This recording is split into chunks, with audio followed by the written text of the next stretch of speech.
ఆకలితో ఉన్న శ్రీకృష్ణుని ఎప్పుడైనా చూసారా? చూడాలనుకుంటే అర్ధరాత్రి 3ంటికి ఈ గుడికి వెళ్ళండి. శ్రీకృష్ణుడు ఒక రోజంతా ఆకలితో ఉండడం వల్ల బరువు తగ్గారు. స్టోరీ స్టార్ట్ చేసే ముందు నేను చేసిన హారర్ ఛాలెంజ్ చూడాలనుకుంటే కార్డ్స్ లో ఉంది, వెళ్ళి చూడండి. ఛానల్ అయితే సబ్స్క్రైబ్ చేసుకోండి ప్లీజ్. ఒకసారి గ్రహణ సమయంలో అన్ని గుడులను మూసినట్టే ఈ గుడి తలుపులను కూడా మూసివేశారు. రెండో రోజు పూజారి గర్భగుడిలో శ్రీకృష్ణుడి విగ్రహం చూసి ఆశ్చర్యపోయారు. అంత ముందు కన్నా విగ్రహం బరువు తగ్గింది. సూర్యగ్రహణం రోజు జరిగిన ఈ ఘటన అందరినీ ఆశ్చర్యానికి గురి చేసింది. అదే సమయంలో ఆది శంకరాచార్యులు దర్శనానికి వెళ్ళినప్పుడు విగ్రహాన్ని చూసి స్వామివారిని ఒక రోజంతా ఆకలితో ఉంచడం వల్ల విగ్రహం బరువు తగ్గిందని చెప్పారు. అప్పటి నుంచి సూర్యగ్రహణం వచ్చినా చంద్రగ్రహణం వచ్చినా స్వామివారికి నైవేద్యం మాత్రం ఆగదు. అర్ధరాత్రి 3ంటికి నైవేద్యం పెట్టడం ఈ గుడి యొక్క ప్రత్యేకత.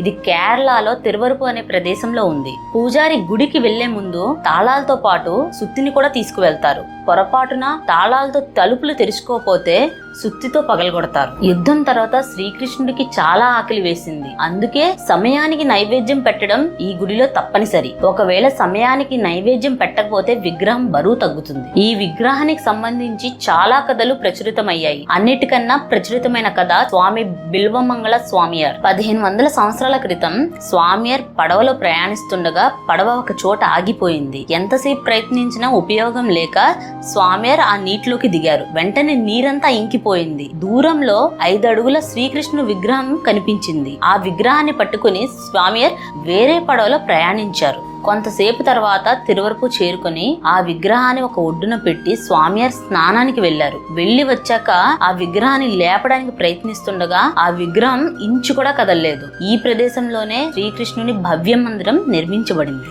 మరో ఆశ్చర్యకరమైన విషయం ఏంటంటే ఈ విగ్రహం మహాభారత కాలానికి చెందింది. స్వయంగా శ్రీకృష్ణుడు తన విగ్రహాన్ని పాండవులకు బహుమతిగా ఇచ్చాడు. రాజ్యాన్ని కౌరవుల చేతిలో ఓడిపోయిన తర్వాత పాండవులు వనవాసానికి వెళ్ళినప్పుడు శ్రీకృష్ణుని తన విగ్రహాన్ని ఇమ్మని కోరారు. ఎందుకంటే వనవాసానికి వెళ్ళినప్పుడు తమకి తోడుగా ఉంటారని భావించాడు. శ్రీకృష్ణుడు వాళ్ళ ప్రార్థన విని తన విగ్రహాన్ని బహుమతిగా పాండవులకి ఇచ్చాడు. పాండవులు విగ్రహాన్ని 14 సంవత్సరాలు పూజించారు. వనవాసం పూర్తయ్యాక పాండవుల విగ్రహాన్ని తీసుకెళ్తుండగా మత్స్యకారులు ఆ విగ్రహాన్ని తమకి ఇమ్మని కోరారు. మత్స్యకారుల శ్రద్ధని చూసి పాండవులు ఆ విగ్రహాన్ని వాళ్ల ఊరిలోనే స్థాపించారు. మత్స్యకారులు విగ్రహాన్ని చాలా సంవత్సరాలు పూజించారు. చాలా సంవత్సరాల తర్వాత వాళ్ళకి కష్టాలు రావడం మొదలయ్యాయి. ఈ కష్టాలు ఎందుకు వస్తున్నాయని తెలుసుకుందామని ఒక సాధువు దగ్గరికి వెళ్లారు. అప్పుడు సాధువు శ్రీకృష్ణుని విగ్రహం పూజ సరైన రీతిలో చేయడం లేదని ఆ విగ్రహాన్ని సముద్రంలో నిమజ్జనం చేయమని సలహా ఇచ్చారు. అదే విధంగా మత్స్యకారులు ఆ విగ్రహాన్ని సముద్రంలో నిమజ్జనం చేశారు. చాలా సంవత్సరాల విగ్రహం సముద్రంలోనే ఉండిపోయింది. ఈ విగ్రహం స్వామి బిల్వమంగళం స్వామియారికి సముద్రంలో దొరికింది. మరిన్ని రహస్యమైన గుళ్ళు గురించి తెలుసుకోవాలంటే ఛానల్ ని సబ్స్క్రైబ్ చేసుకోండి. Thank you.